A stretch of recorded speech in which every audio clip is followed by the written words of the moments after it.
Letjen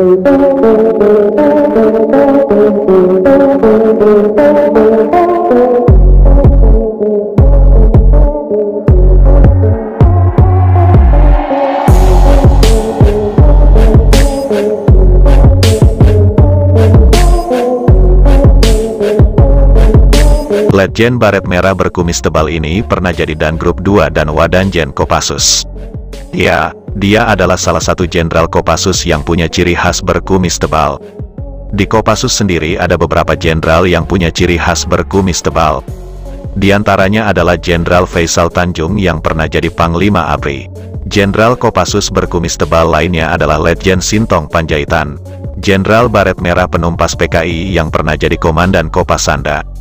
Nama lama Kopassus, Letjen CII Santosa, atasannya Sintong Panjaitan dan Faisal Tanjung saat menumpas gerakan 30 September juga dikenal punya ciri khas berkumis tebal. Jenderal Edi Sudrajat, mantan Panglima ABRI dan Kepala Staf Angkatan Darat juga punya ciri khas berkumis tebal. Jenderal lainnya yang berkumis tebal adalah Jenderal Subagio Hadi Siswoyo, mantan Kepala Staf Angkatan Darat yang pernah jadi Danjen Kopassus di era Soeharto jadi Presiden. Nah, Jenderal Kopassus ini juga punya ciri khas berkumis tebal.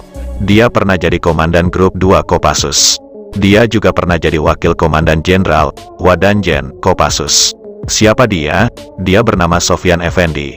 Sebelum pensiun dari militer, Sofyan Effendi menyandang pangkat terakhirnya sebagai Letnan Jenderal TNI. Berikut ini profil singkat dari Letjen Purnawirawan TNI Sofyan Effendi.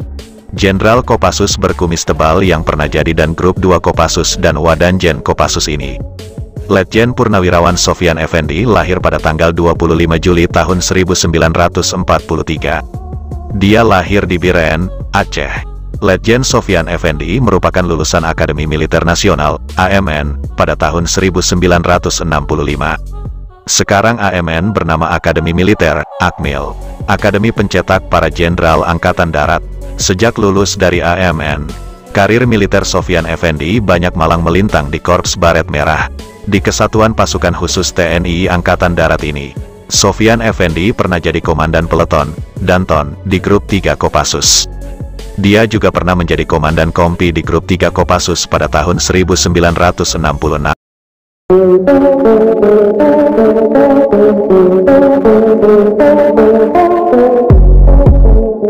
Kemudian dari tahun 1983 sampai dengan tahun 1986, Sofyan Effendi tercatat dipercaya menjadi Komandan Grup dan Grup 2 Kopasanda atau Kopassus. Karirnya terus melejit. Pada tahun 1987, Sofyan Effendi dipromosikan menjadi Wakil Komandan Jenderal atau Wadanjen Kopassus. Sofyan Effendi menjadi orang nomor 2 di Kopassus sampai dengan tahun 1989. Setelah itu, Sofyan Effendi ditugaskan ke Aceh untuk memegang posisi Komandan Korem dan Rem 011 Lilawangsa. Sofyan Effendi menjadi Danrem 011 Lilawangsa dari tahun 1989 sampai dengan tahun 1991. Kemudian, dapat penugasan baru di Kodam Bukit Barisan sebagai Kepala Staf Kodam 1 Bukit Barisan. Sofyan Effendi menjadi Kasdam 1 Bukit Barisan dari tahun 1991 sampai dengan tahun 1992. Lalu setelah itu dipromosikan menjadi Komandan Pusenif dan Pusenif. Sofyan Effendi menjadi Dan Pusenif dari tahun 1992 sampai dengan tahun 1993. Kemudian didapuk menjadi Pangdam 7 Wirabuana pada tahun 1993. Sofyan Effendi menjadi Pangdam 7 Wirabuana sampai tahun 1994. Setelah itu diangkat menjadi Asobs Kasum ABRI yang dijabatnya dari tahun 1994 sampai dengan tahun 1995.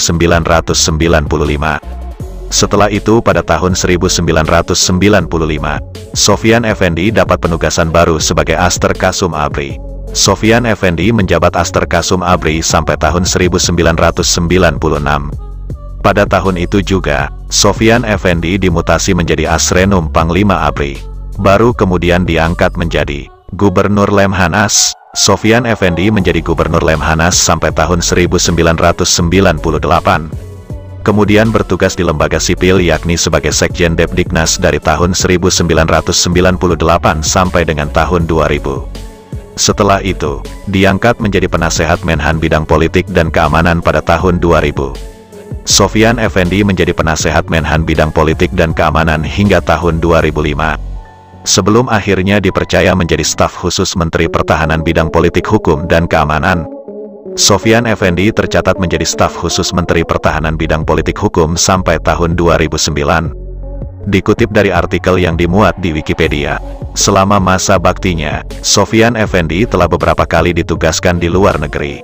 Antara lain penugasan di Australia pada tahun 1972, Garuda 4 di Vietnam Selatan pada tahun 1973, Seskoad di Amerika Serikat pada tahun 1981, Seskogab di Australia pada tahun 1986, serta kunjungan kerja ke berbagai negara di Asia, Eropa dan Afrika. Beberapa pendidikan dan kursus militer pernah diikutinya antara lain Sesar Cabif, Dikpara, Pendidikan Komando, Suslapa Infanteri pada tahun 1974, Seskoad pada tahun 1979, Seskogab pada tahun 1986 dan kursus reguler Angkatan 21 Lemhanas Republik Indonesia pada tahun 1989.